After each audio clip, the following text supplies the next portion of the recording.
Hey, hey, welcome to Live with Lynn. So if you're here, say hi. If you're watching the replay, be sure to type replay so I know you were here. I'm Lynn Huber, and I appreciate you being here today. Today I'm going to talk about complacency is the thief of success. So today I have a little story for you. It was Nicole and her husband's dream to climb the highest sand dune in sub-Saharan Africa, just in time to watch the sunrise over the sea. So they went. They finally went to Namibia on a holiday, and they were super excited, right? They packed their hiking shoes, and of course they had their high definition cameras because they intended to capture every moment for later reference and to post on their Facebook, right? They updated their Facebook statuses, letting their friends and followers know that the next morning they would be standing on top of the Dune 7 and would share a live video. So the long-awaited morning eventually came, and it saw the two lovebirds excitedly leave their hotel room at dawn for their adventure. They got to the dunes and were mesmerized by the beauty of the nature all around them. There were quite a few other tourists on the spot, and they all exchanged friendly greetings as they began their journey upwards. Up they went, up the mountain, right? But it didn't take long for their energy levels to start to go down when they started realizing that climbing a giant hill of sand was much harder than they ever could have imagined. It wasn't a mountain, it was a sand dune, and you sink in the sand, right?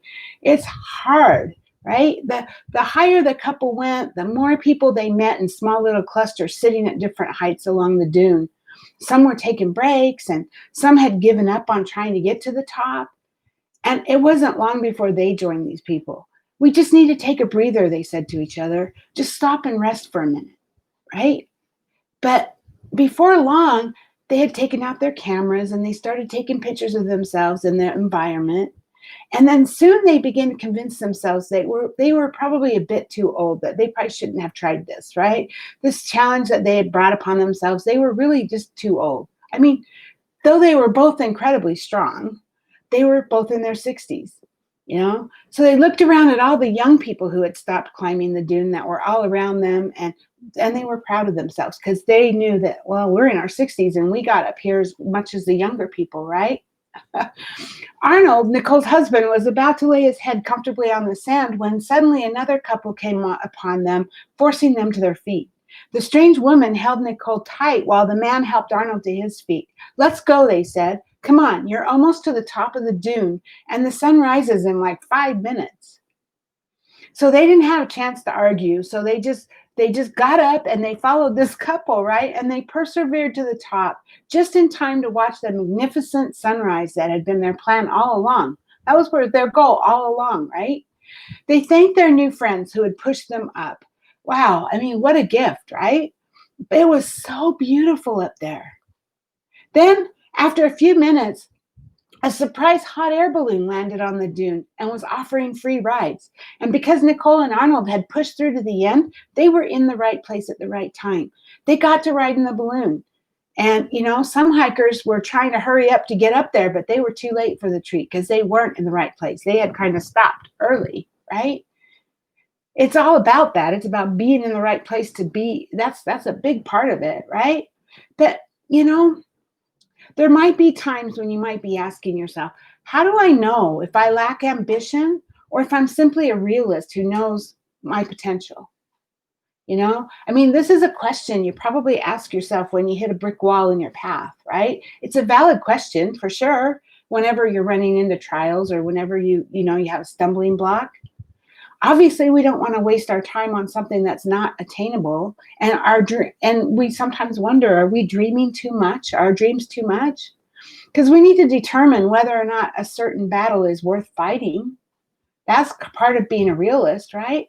But the dilemma comes from not wanting to fight a losing battle while trying to press ahead, only to be disappointed after wasting resources like our time and our money and when we can't achieve it, right? But the answer is really quite straightforward. Do you see yourself becoming more, doing more, or making more? Do you see that?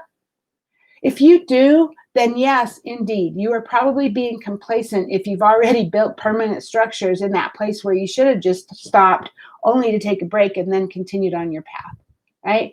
Your imagination can't be deceived.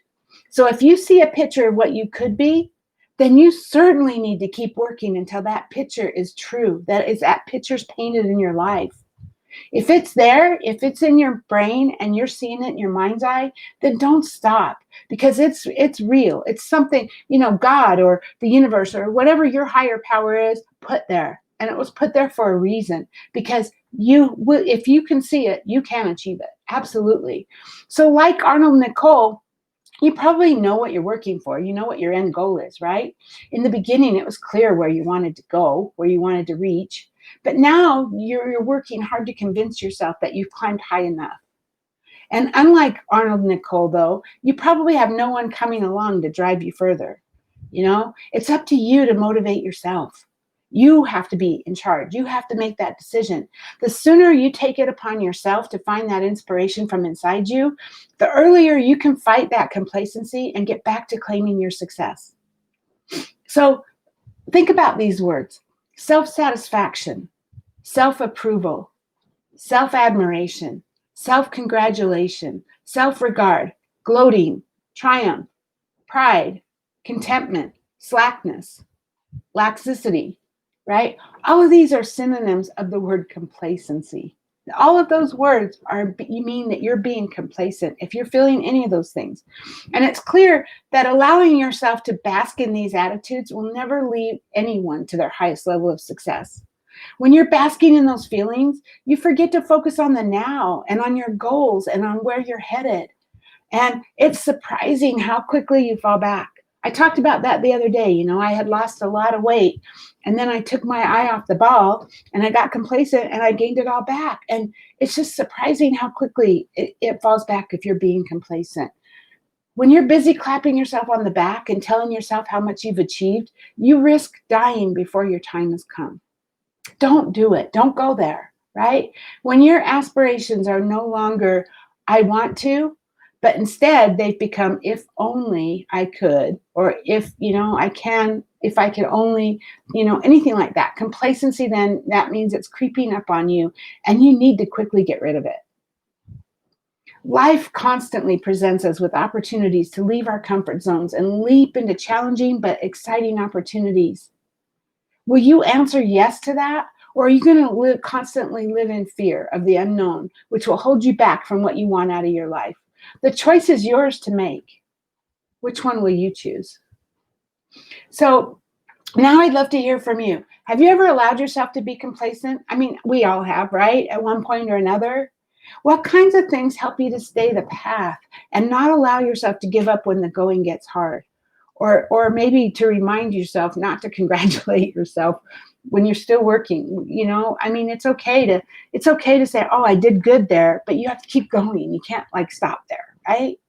So please share your thoughts with us in the comments below. I would love to hear your stories. I don't see anybody live with me today, but it could just be timing or whatever. It could be the app I'm using. If you are here live, thank you. I appreciate you. And if you're watching the replay, thank you. I appreciate all of you. So go out there and have an amazing day, and I will see you soon. Bye-bye.